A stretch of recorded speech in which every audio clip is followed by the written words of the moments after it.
A woman made the decision to sell her dead son's bed to a buyer, who, a short time after the sale, returned with an unexpected gift.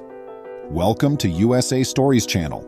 Do not forget to subscribe and activate the bell button to receive all new updates. Now let's go to the story. Gerald Kampala is the guy of the video today. Even if a small act of kindness costs nothing, it undoubtedly improves the life of the recipient. You never know what other people are going through, so maybe your kind act might make them feel better and less hurt. Losing a child is unimaginably painful and tragic. Without understanding the whole circumstances behind the mother's decision to discard her dead baby's bed, people can be hasty to pass judgment. Valerie Watts, a young mother from Coquito, Minnesota, saw her only son die, and she felt anguish beyond description. When you find out that Valerie's pregnancy had been proceeding well for the previous 8 months, the narrative becomes even more devastating. She began to suspect something was amiss with her baby when she reached the 9th month, which was just before her due date. She was uneasy because she could feel her kid no longer moving inside her. The physician said that because her son's umbilical cord was clamped, the newborn was deprived of oxygen and nourishment. As a result, the child passed away inside her, and she even gave birth to a stillborn child. Do you realize how difficult this scenario is? The mother had already given her kid a name, Noah, and everything was set up to welcome him home. Sadly, it was already too late. Any mother would find it quite difficult to get over that kind of nightmare. Valerie wasn't sure what to do with Noah's belongings when she had finished her grieving. He had a beautiful nursery set up and many of clothing for him, but regrettably, his mother had prepared all of these treats for him, but he wasn't there to be spoiled. After a year, nothing had changed in Noah's room. Everything was still in its original location. It must be quite difficult for the mother to constantly looking at the belongings of her dead child and not be able to recognize him. Keeping these items around would just serve as a constant reminder of her loss's agony was pointless. She didn't agree to sell her baby's crib until she held a yard sale one day. It was depressing because, naturally, she had nightmares in which she sang her kid to sleep in his cradle and put him to bed. Gerald, the star of the video, was introduced at this point. Upon seeing the crib, he had several suggestions for its use without knowing the history of it.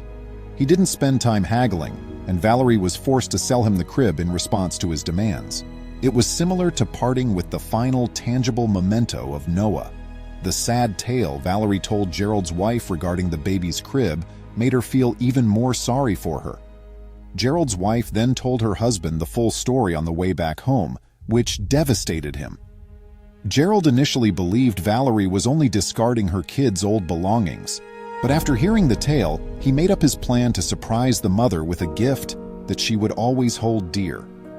Gerald decided to give the crib back to the sad mother after realizing how precious it was to her. However, he had a brilliant idea to make the crib into a piece of furniture that could be placed wherever in the house as a memorial to her kid.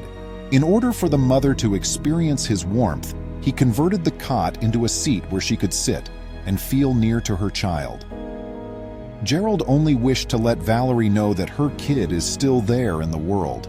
Valerie was unaware of the surprise Gerald was planning for her. He returned to her after a week of the yard sale, the baby's cradle transformed into a lovely bench that would serve as her sanctuary. Valerie was touched by this really kind act of support and empathy from a perfect stranger who understood her loss. Gerald is one example of the wonderful individuals in the world, and Valerie was happy to know that. How wonderful! Because to Gerald's empathy and understanding, Valerie is aware that she will always owe him. Gerald offered Valerie a precious sense of company, a crucial element in assisting the bereaved and wounded in their healing process so they may gradually move on. We must acknowledge that we are not alone in this planet. There are others who have experienced several disasters that have drained them of their emotions and left them almost recognizable. Although some people make an effort to hide their pain, this does not negate its presence or imply that we should ignore it. Let's get into the habit of helping those who appear to be in pain while keeping them aware that they are not alone. Since we are all involved, we are also affected.